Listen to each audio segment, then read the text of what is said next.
The following episode may contain inappropriate material. Listener discretion is advised.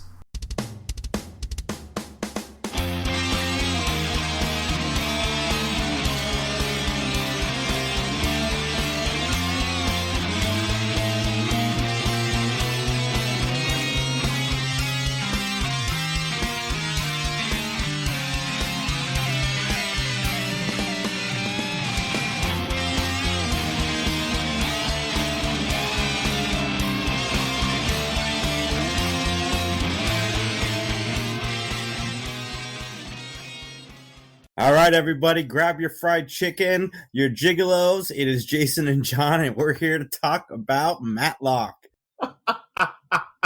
What an introduction that is, Jason. Clearly you are feeling better. I am feeling better. The level of fatigue that comes with COVID is really the last symptom I have left, and it's no joke. It is no joke. I could fall asleep right now, probably sleep till next Thursday. Okay. But everybody is healthy now for the most part, besides a little bit of your fatigue, but your daughter's fine and everything. Yeah, going off CDC guidelines, I am out of quarantine, but I'm keeping myself an extra couple days because I'd rather be safe than sorry. So Sunday, I'm going to go see Scream. Is it technically called Scream 5 or is it just Scream? Just Scream. Okay. And it fits into the category of Matlock because it is also a whodunit. And this episode that we're about to get into is also a whodunit. But before we get into the episode, I have one pet peeve I want to just put out there. And that is, I'm watching Murder, She Wrote. I'm on season 2. And we both remember that my biggest pet peeve with Matlock season 1 was the fact that they showed us a preview of the episode before the episode started. Well, they do that with Murder, She Wrote, and I hate it. I hate it. I don't know why I need to see a preview for what I've already sat down to watch. I don't get it. I hate to tell you, I think a lot of shows in the 80s did that. Why? What is I don't know. Practice? I mean, I guess if somebody is watching something prior, maybe they'll catch that 30-second trailer and be like, I want to stick around. But none of these trailers are any good. Like, they don't drag you in. They're just literally clips thrown together. You know what? I guess the only marketing behind it would be, hey, here is 30 seconds of the A-Team. Maybe you don't know it. Maybe you're not watching it. Here it is. Look how exciting it is. I don't know. I totally agree with you. I feel like they are not necessary. And I'm glad that with some television shows, when you watch them on DVD or you watch them streaming, they've cut that feature out. Yeah, and also I wouldn't invite JB Fletcher to go anywhere with me ever. Ever. I have no interest in bringing her wherever she goes. Because at least with Matlock, it makes sense. His clients come to him, he goes to trial. And I know they did this a little bit on Monk, but it wasn't every episode. Most of the time, Monk works with the cops, so it made, again, sense why he was there. Jessica Fletcher, if she goes anywhere, there's a murder that happens while she's there, and it's usually with a niece or nephew. So this lady has like 4,000 nieces and nephews, and I'd stop inviting her. She goes on a cruise, somebody dies. She goes to accept an award, somebody dies. She goes on a bus to give a speech or win an award. I don't even remember. Somebody dies on a bus. She cannot leave her house without somebody dying. So you're not of the opinion that she is a serial killer because of everywhere she goes, someone dies? Because that's a popular theory that many people throw out there. You just think she's got the worst luck in the world. Actually, what I think is each episode is her working out her books. Oh, okay. So subconsciously, like, this is her, like, she's asleep and she's dreaming or mapping out, like, all of her books. That's a good one. I mean, I don't think it was that deep back then. I just think she's the most unlucky person ever who just leaves her house and, hey, there's a murder here. I mean, but the show ran for, 13 or 14 seasons? Yeah, a long time. That's about 22 episodes a season. That's 22 nieces and nephews per season, roughly. That's a lot of nieces and nephews. I mean, granted, I'm only on season 2, so I don't know if we get away from the nieces or nephews, but she has a lot of nieces and nephews and best friends. Are you telling me that if given the option to get paid to do a Murder, She Wrote podcast, you wouldn't do it? We've already said in 8 years, we're going to Murder Talk. It's coming, remember? That's right. I did forget. We made that comment a few episodes ago that when we're done with Matlock, which will be 8 years from now. That's 6 now. 6 now. Yeah. I mean, we're slowly but surely. We'll get to it eventually, folks. Anyways, hey, real quickly before we start talking about this episode, I do want to say thank you to everybody, by the way, who watched the little video that I put out explaining why we missed the deadline last Monday. And there were. It is with a heavy heart I have to announce that my co-host has died. Like That's not what I said. First, wait a minute. Time out. I'm watching the announcement with my daughter, and I look at her. I go, "Oh my God, did I die? Like, is he about to announce that I've passed on?" Because the video definitely sounded like something worse information was coming than what you shared. Because you're like, it's with a heavy heart that I have to do this and say this. But hold on one second. Make sure you follow us at wherever you find your podcast. And by the way, it's just. It hurts me to have to say this, and Jason has COVID, but he'll be fine. We'll be back in a few weeks. I'm like, wow, I thought I died. I really did. I thought maybe I had died and I missed something. Yeah, okay, first of all, I am a little. My daughter crying because she thought I died. I am a tad bit overly dramatic. Everybody knows that. So I don't know why you're surprised by this. No, it's good. Thank you, though, to everybody who sent well wishes, because you had quite a few folks saying it sounds like an A-OK plan. Hope Jason feels better. Look forward to the new episode. And so we're back. We're ready to go. Jason, shall we jump on into it? Let's do it. I don't wish COVID on anybody. There was a day and a half that sucked. I mean, it all sucked, but especially a day and a half that was awful. Look, folks, I'm going to be honest. I called him last Saturday because we were still thinking about doing it. And in all complete honesty, you sounded terrible. Like you whispered on the phone to me, I don't know if I can do that. And I'm like, no, we're not doing Mattalk. No, we had planned on doing it Sunday, and I called you after 3 Geeks, and I said, I can't do this. And then like 3 hours later, I went to the ER. So, oh, that was Sunday, not Saturday. Okay. All right, my bad. But still, you sounded horrible. You were like whispering into the phone. I don't think I can do it. I'm like, no, go to a doctor. You should not even worry about this. Enough COVID talk. Let's get on into it, shall we? Yeah, that's right. That's right. Let's talk about something. I bet right now, if Ben Matlock was here, he would find a cure for COVID. That's right. Let's get into Ben Matlock, male gigolo. That's he is the antithesis of male gigolo, by the way. I was waiting for Rob Schneider to show up. Oh, that's different male gigolo. All right, ladies and gentlemen, with that, let's not waste any more time. Let's get into our opening statements. Well, Jason, as you mentioned here, you kind of told us a little bit about the title of this episode. It is called The Gigalo. And that means, ladies and gentlemen, I have to hit you up with a little bit of the lyrical stylings of one, David Lee Roth.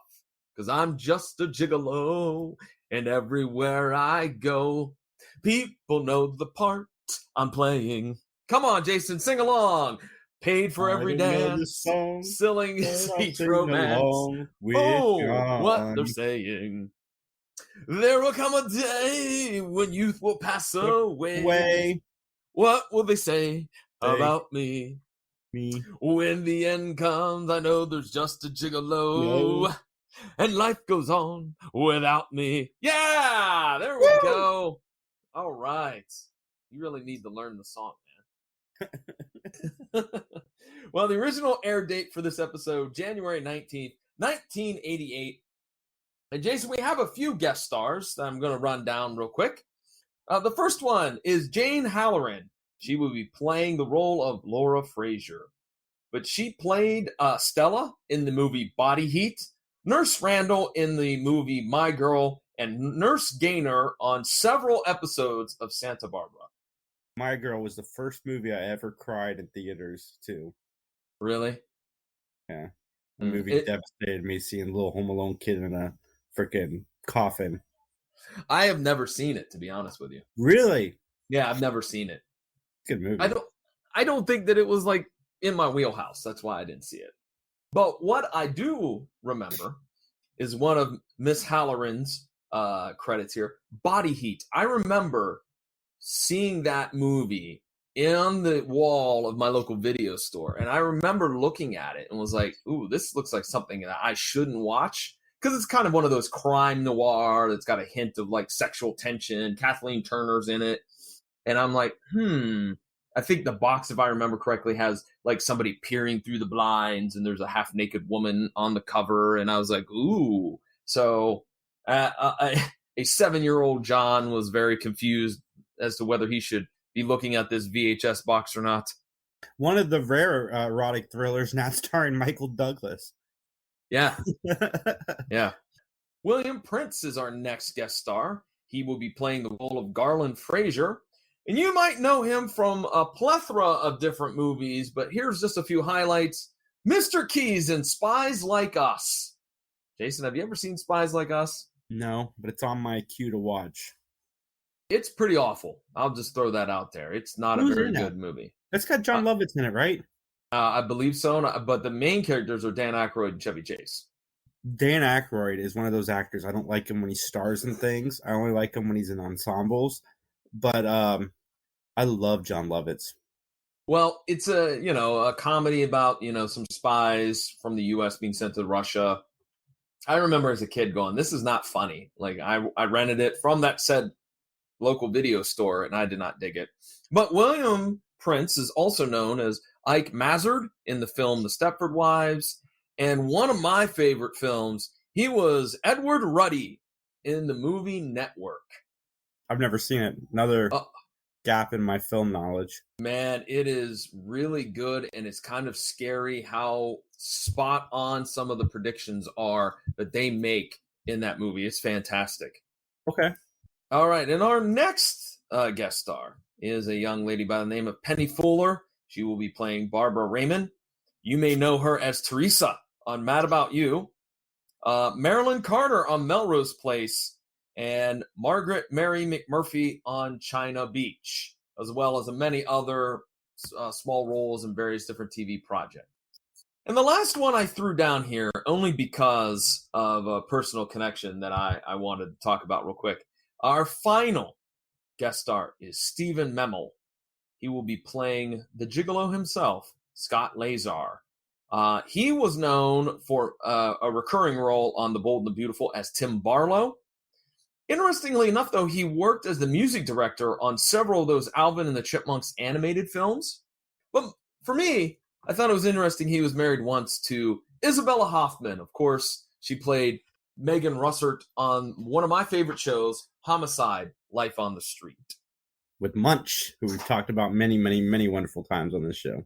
That's right. John Munch first appeared on that show. It's a heck of a show. If you've never seen it, it's good stuff. I dig it. All right, then, with that, ladies and gentlemen, it's time for Jason to give an opinion, his opinion, and only his opinion. Are you ready to do this, Jason? I am, I think. We'll see. Then it's time to testify. Testify!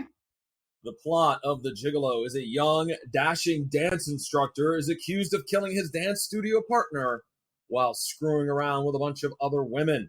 He's a hothead. He is. And you know what? I was just thinking about this because a year before this episode, and I gotta think that there was some inspiration drawn from Dirty Dancing, because Dirty Dancing was like all over the place in '87. Like it blew up like a nuclear bomb. And you gotta think the writers were sitting around going, we gotta do a Dirty Dancing episode. Yeah, but they didn't get too involved with the dancing part of it. True. It was kind of more or less in the background. Have you ever watched Dirty Dancing? No, I have not. Dirty Dancing, I watched a couple of years ago. And it is a little bit of a deceiving movie, or at least I think so, because I felt like it was going to kind of be this little hokey little kind of rom-com type of dance movie, and it's not. There's some heavy-duty stuff that they talk about in that movie that I'm like, whoa! It's kind of like Saturday Night Fever. Saturday Night Fever, if you've ever watched, holy snikes! There's some really hardcore stuff that you didn't expect to see in that movie. I mean, and as a friend of mine said, he goes, yeah, everybody remembers the song and the dance and all that jazz. They forget about the racism and the sexual assault and all that other stuff. I'm like, yeah, dude, it was really shocking. I haven't seen either. Both of them are on my little list of things to watch, but after we get done with our special project, first I am going to be writing a shared universe project on Look Who's Talking. That's my next goal in life. Wait, the movie Look Who's Talking? Yeah, I'm going to make a shared universe out of it. With what other possible like Uh, IPs? it's going to be a whole world of babies talking. Just don't you worry. And the opening credits for the TV show are going to be the little things floating and going to the big ball that they do in the beginning of the movies. Can't wait. Wait, are you talking about sperm fertilizing an egg? John, that is inappropriate. No, it's not.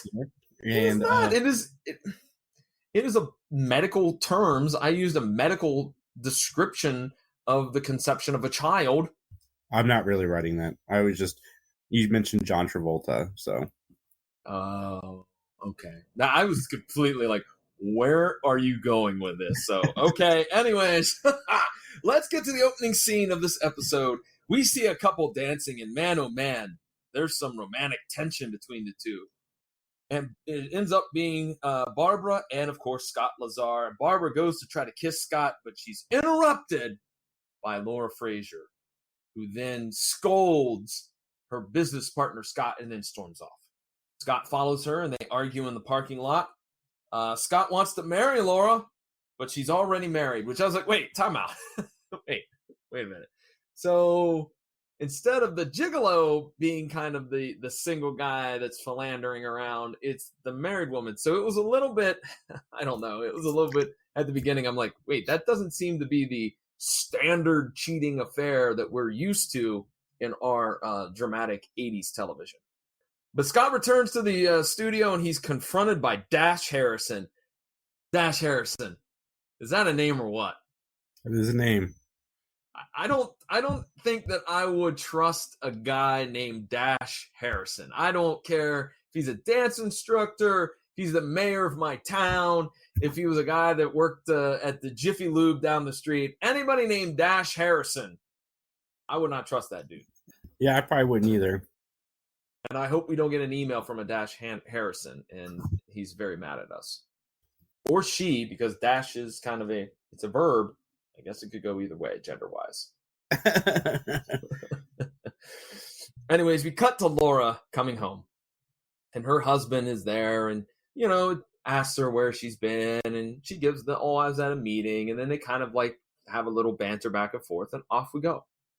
And the very next scene is Laura driving around on some random road in which she stops because there's a barricade. Now, she gets out of the car and she just attempts to move the barricade. Jason, in your experience in life, if you're driving a random road that maybe you know, maybe you don't, and you see a barricade, what would you do? Turn around. Yes. You wouldn't go out and move it and go, I'm just going to drive on up the road. Yeah, but I also like to survive horror movies. You're a survivor. We won't sing that song. We're not going to sing that song. I don't know the words to it. So Laura goes and moves the obstacle or the barricade out of her way, and lo and behold, she gets run over. Not by a reindeer. Not by a reindeer at all. Next, we see Bob Brooks showing up at Garland's house to interview him about the accident and death of his wife, Laura. His car has some front-end damage to it. Garland doesn't know how that happened, but he doesn't have an alibi. And I think that there's a problem with this whole, I don't know, but it's my car. That right off the bat, I was like, there's something that doesn't work with this vehicle. No pun intended. I meant, this the way they're moving this plot along, that there's something awkward to it. Bob Brooks, though, getting more screen time as he interviews Scott.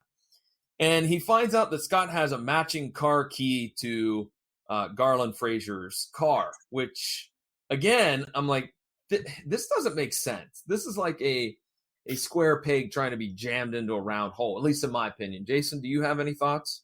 I don't. I know that, cops, they sometimes, or detectives, will get tunnel vision when investigating. Yeah, but this was, I don't know. Well, we're going to see Ben in a totally different wardrobe. We have not seen this side of Ben in quite a while. He's wearing a plaid shirt and a brown leather vest of some sort.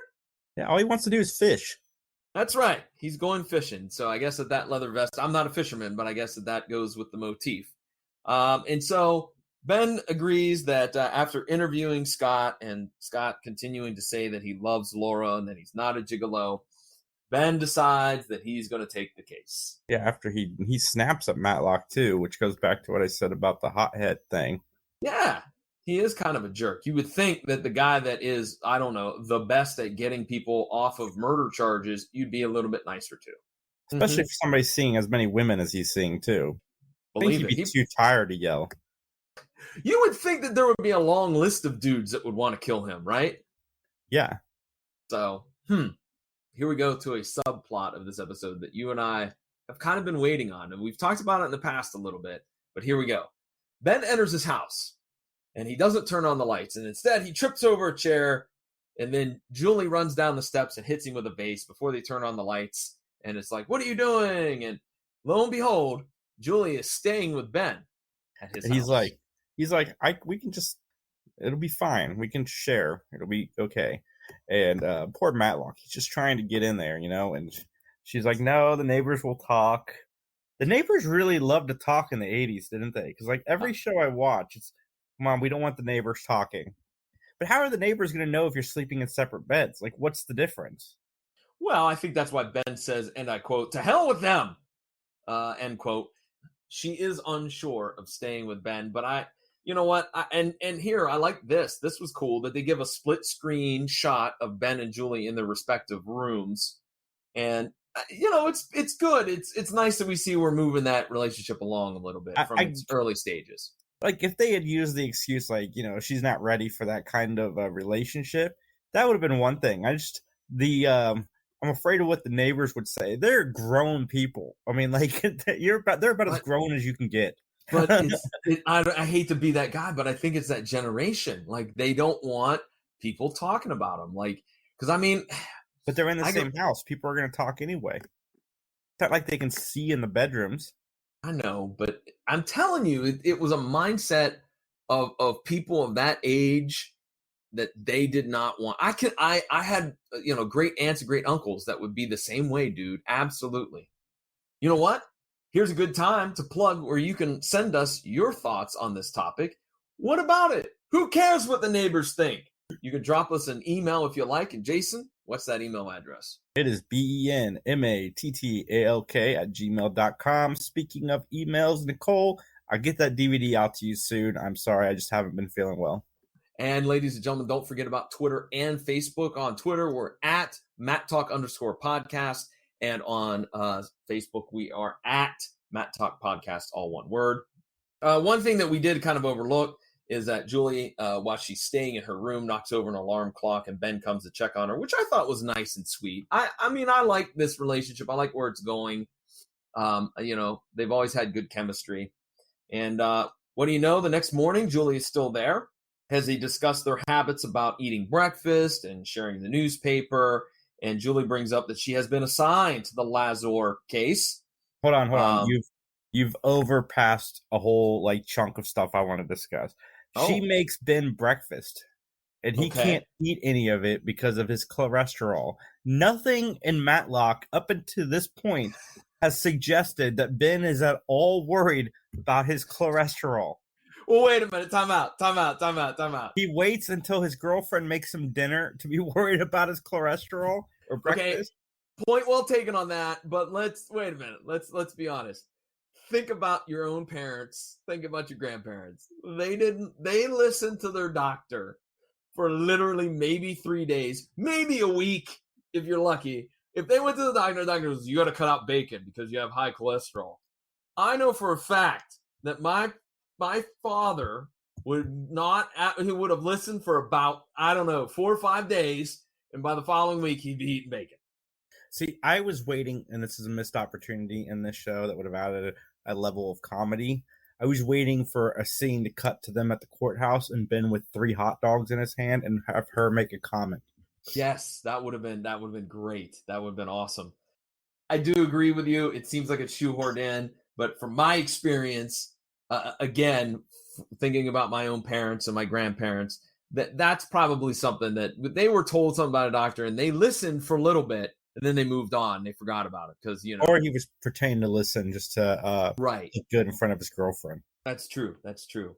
So yeah, Julie is assigned to the Lazor case, and Ben mentions apparently everybody got to be a member of this dance studio. That Detective Brooks was a dance student under Scott, which is why Ben is on the case. But Julie thinks that she should move out so they don't have conflict. They don't have, that I don't know what hostility between each other because they're on opposite sides of the case. That makes sense, but it's also something that you should work at. And it's like Exactly. Matlock's been said that they've done this before. Yeah, exactly. And they both have a past apparently. Julie's we're going to hear about later on, I believe, in this season or in season 3. And Ben, I think, has been alluded to that he's a widow, so they know, how to get along with the opposite gender. But all right, let's move to the courtroom. Ben and Julie, they're arguing about bail. That didn't last long, did it? This whole, we're going to try to get along.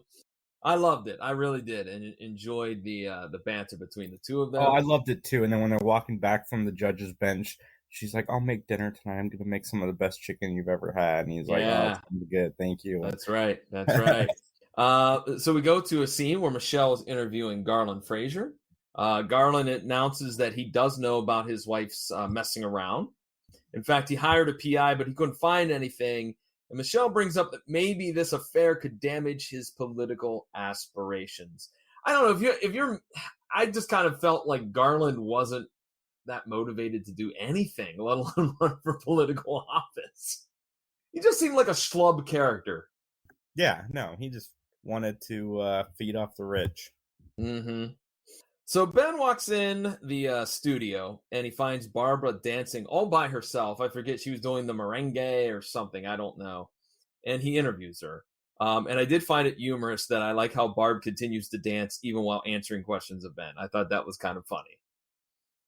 It turns out that Judge Smith is Barb's partner and he was running late. That's why he wasn't in there.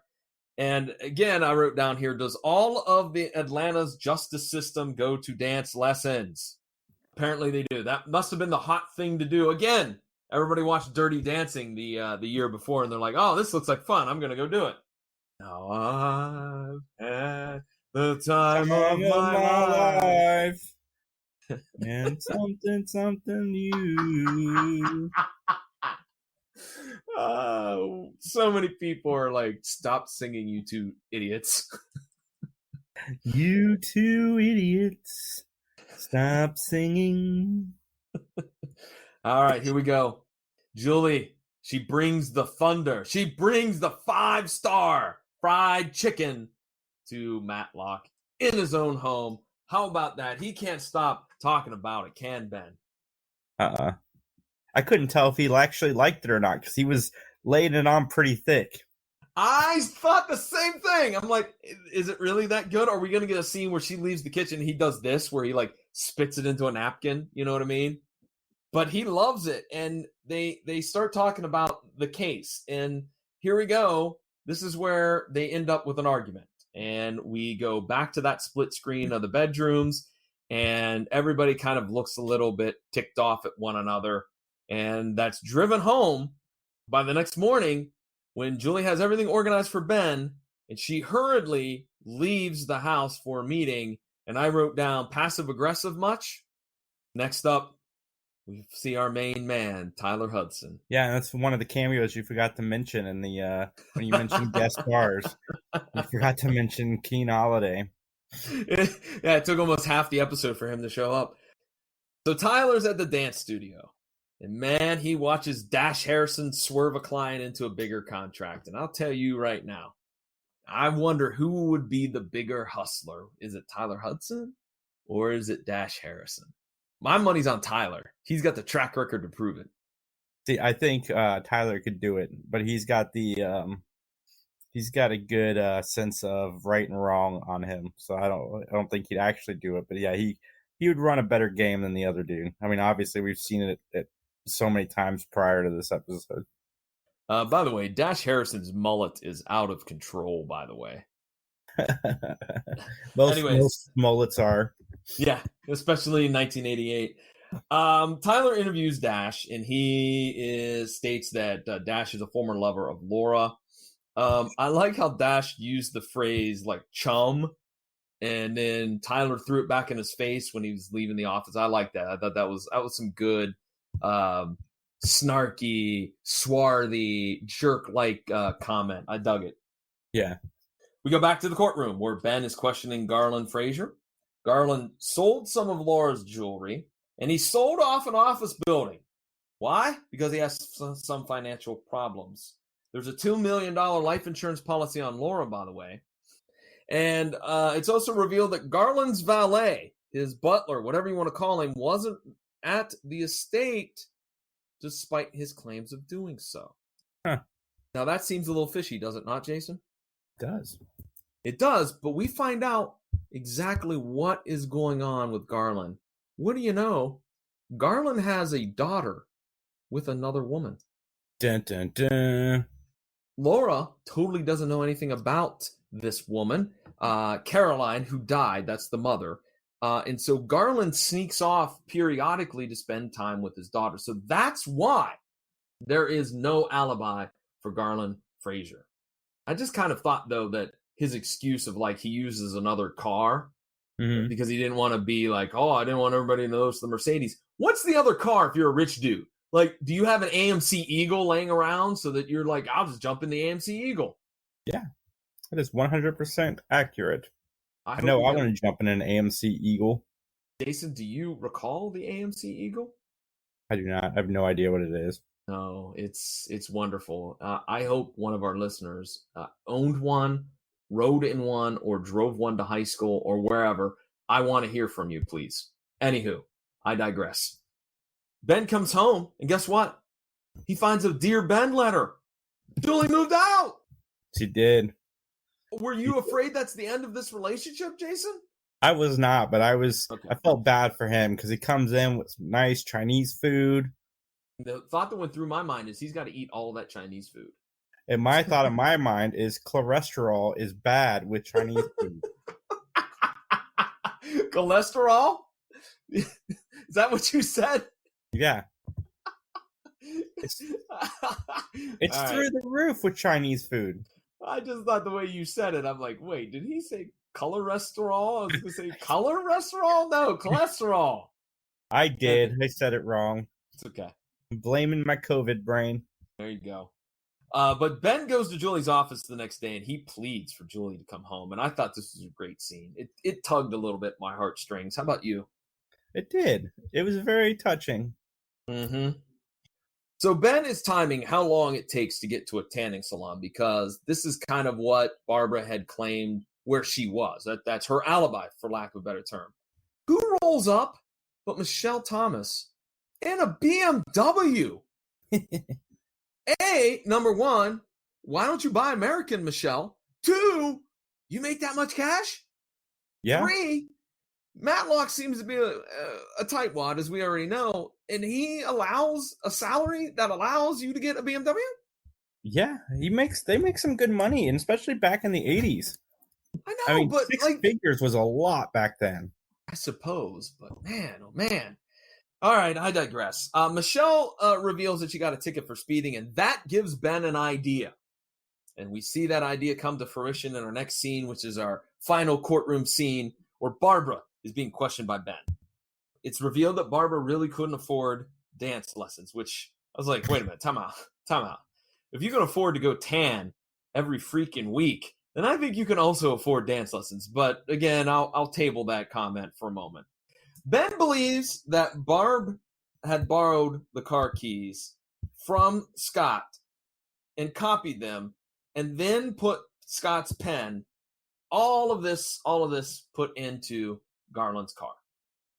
And Barb was at the tanning salon, but she slipped out of the back. She killed Laura. And as Barb drove back to the tanning salon, she got a speeding ticket. So this is the theory that Matlock comes up with, that, hey, man, if you're in that booth for an hour, you're in that closed coffin-like item getting a tan, who knows where you are, because you could slip out, kill Laura, run her down, and come on back. All right. And Barb used Judge Smith, her dance partner, to fix the ticket. Now, this is a great theory, but did she have enough time to go get the Mercedes and then go run over Laura, return the Mercedes, get in her car, come back to the tanning salon? A lot of this seems a little bit hinky, if you ask me. It does. It's far-fetched.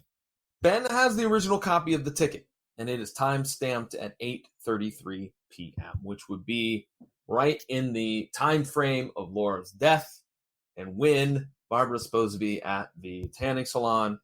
Basically, Barbara falls apart on the stand, and therefore that means Scott is acquitted.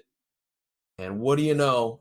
We end the episode with Julie throwing a little celebration for Ben, and they patch up their relationship, and all is good. Yep, back at their house. Back at their house. She's staying for a few more days because of the repairs to her house. Yeah, which I think we overlooked that. That's the reason why she's there. It's not Yeah. for any other reason, but her house is getting repaired as well. So, all right, Jason, got any other things you want to discuss before we get to our final part of this podcast? No, not really. All right, then, ladies and gentlemen, with that, let's get to our closing statements. This is the part of the podcast where we shall rate this episode. We'll rate it on a gavel system. 5 gavels for an absolutely awesome episode, 1 gavel to a totally lousy episode. Not only will we give our rating, but we'll also justify our rating. So, Jason, would you like to go first? Sure. I give this a 3 out of 5. It's it for me mostly middle of the road. I did like some of the stuff with Ben and Julie's relationship, and I like how that all played out in this. But as far as the case goes, I wasn't super invested in that part of the show, and that's the reason it takes off the few points that it does for me. Wow, I'm kind of right in line with you. I gave it 4 gavels. So I 4? slightly gave it a little bit higher. Yeah. While the negatives all revolve around the court case, like Barbara's motive was very flimsy for the murder. I felt like there was no explanation as to why Laura was out on that road to begin with. Some of the far-fetched with the timeline of Barbara leaving the tanning salon, going, killing Laura, coming back, swapping cars, all that junk. I didn't like that. But what I really did like and what saved it for me was I really thought that Ben and Julie, their relationship really salvaged this episode. That's why I gave it a 4. As I felt like, we've seen in the past them being friendly and kind of flirty, and now we're seeing them, kind of go up a notch, if you will, with their relationship. I like the idea that they're having an argument, that they're mad at each other, that, Ben says some things that are a little bit over the line in Julie's eyes. I felt that was great. I liked the little bit of comedy that was mixed in there too. So I felt like Ben and Julie in that storyline was so compelling and so well done that it bumped it up to a 4 gavels. If it wasn't for that, I probably would have went with you, Jason, said 3. Fair. All right, with that then, ladies and gentlemen, let's talk about some other podcasting projects. Jason, what's going on with your other podcasting project, the 3 Geeks Podcast? To be honest, I have no idea. I'm behind on every aspect of that because I was on vacation for the first week of the year, and then towards the end of that's when I got sick. So for the last 2 weeks I've put no energy into anything for the 3 Geeks Podcast, and I have a lot of stuff that I need to get back on track and to releasing. So be on the lookout for some fun interviews. We're going to be interviewing one of the writers of the Brady Bunch, the son of Sherwood Schwartz, who is responsible for getting Gilligan's Island and the Brady Bunch on television. And I'm looking forward to talking to this guy because he pretty much just wrote Brady Bunch stuff. He wrote the Brady Bunch. He wrote Brady Brides. He wrote the Bradys. He was involved with the spoofy movies that they made in the 90s. And he was even involved with the renovation thing that they did a few years ago. And then he was involved with the Gilligan's Island TV movie. So that's fitting to this. And you guys should check that out. Where can folks check it out at? 3geeks.ninja. Follow me at 3geeksj and 3 Geeks Podcast. All right. With that being said, you can check out the PVD cast, which of course is my personal podcasting project. At this time, I am on episode 314, in which I talked to Sean and Andrew. two guys behind the Cheap Seats Reviews podcast. It's all about movies, especially streaming movies, because that's their niche, where they kind of take a look at the streaming movies on Netflix and whatnot and kind of review and discuss them, though they're not against going out there and grabbing other types of movies. But it was fun. It was very enjoyable. Check that out. That episode and all of my episodes are available on pvdcast.com and wherever you find great podcasts. So speaking of great podcasts, Jason, one more time, where can folks get in touch with us? BenMattalk@gmail.com. Again, congratulations to Nicole. You won the first season of Matlock, and I will get that mailed out to you early next week. And you can also follow us on Twitter at MattTalk_podcast, and also find us on Facebook at Mattalk Podcast, all one word. Jason, with that, shall we get on out of here? We should. All right. And as they say in court, nothing further.